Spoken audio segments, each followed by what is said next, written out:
So the Pokemon Company has been hacked, and all sorts of new information is being revealed to the general public, stuff that the Pokemon Company never wanted to get out there. What are my thoughts? What did they show? Well, let's get into that. So first and foremost, what was shown? Well, I think like the most interesting thing, honestly, was that there's beta sprites for Gen 3 of Pokemon. So you can see how certain characters would have looked before they got refined for the final release, and that's always super cool. That happened once before in another leak, and well, actually I don't know if it was a leak. I think someone got a hold of like a beta version of a what's it called, show, like a E3 type presentation build or whatever, and there was like beta Pokemon on that. But with this one, straight up, what happened was an employee clicked a suspicious link. It probably just something that was able to sort of fish out their information, and it allowed the hackers to be able to access all this different stuff that this employee had access to. And you can even find out who the employee was because his name is just slapped on a bunch of stuff that was revealed to the public. We haven't even seen everything there is to be shown yet. For whatever reason, these hackers love to trickle out information. Don't know why that's something that they love to do, but it's something that we have to deal with because that's just how these people work, I guess. So anyways, you know, I can't show you everything, obviously, because this video would just get taken down, but I did want to show you the beta stuff, just in case I can get away with it. It's a small channel. I don't care if, you know, we try once or twice to see what happens. My thoughts on the morality of this whole thing. I think that it is obviously not the right way to get this stuff out to the public. Hacking into a company and stuff like that is villainous. I don't think that you should be doing that. If these people got caught, I would not be championing these people. I don't think I pronounced that word right, but you know what I mean. Championing. I think that's the right way to pronounce that. For these folks that are basically using illegal means in order to access information that we're not supposed to be privy to. That being said, Pokemon Company and Nintendo have really bad karma on their backs right now, so they're not exactly, you know, innocent little people. Maybe in this particular situation, they're innocent people that got taken advantage of. Also, I don't have a lot of sympathy for them at the moment with how they handled Pal World and also recent emulators and emulation sites. It really is at this point like this company just kind of getting really drunk off their own success, and it happens time and time again with all companies in the video game industry. It's not just Nintendo, but especially Nintendo. We should make that clear. They get really draconian once they get like any level of success. I'm not too sad for the corporations. I'm really sad for the employee that's affected by this. I'm really sorry that they have to go through this, and I have no idea what's going to happen to them.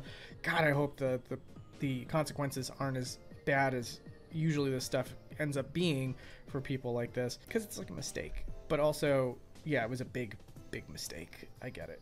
So that being said, it's also kind of crappy that this is how we have to find out this stuff. There was literally, I was going to make a video about this, but I didn't want to sound too crabby, but now this is a great time to mention this. Nintendo put out a freaking museum.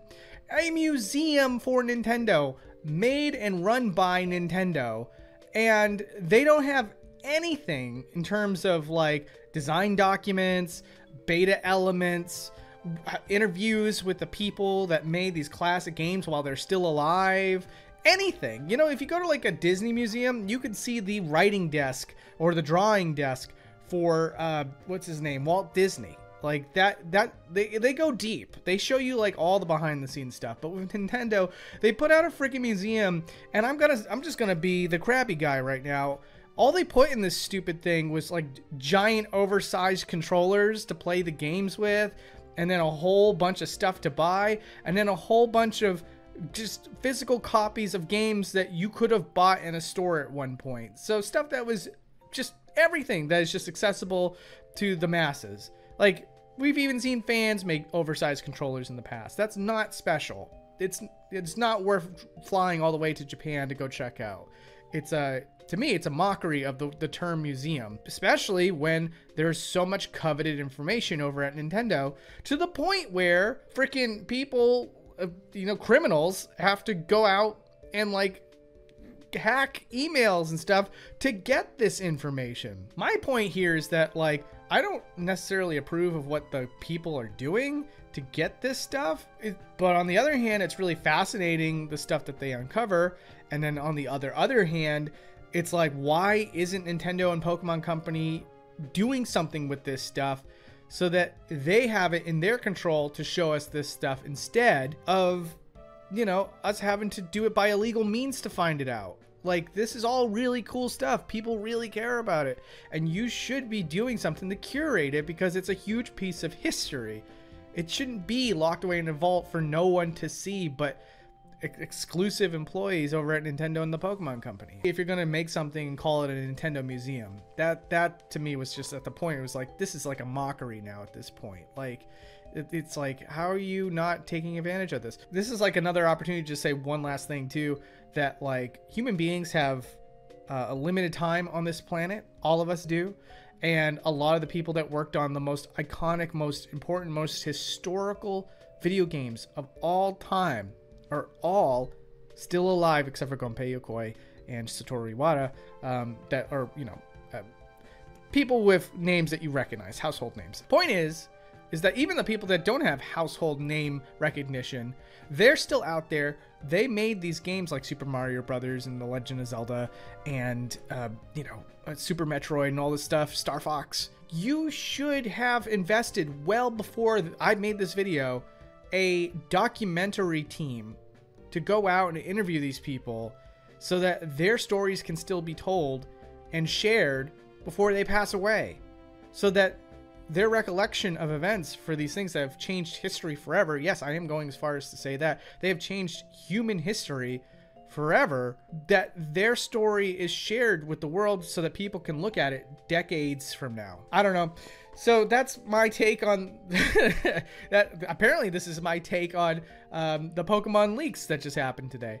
This is like the whole entire expanse of the morals and ethics about what just happened, and what I think Nintendo could have been doing better, and what we as fans should be doing better too. Do I like how we got this information? No.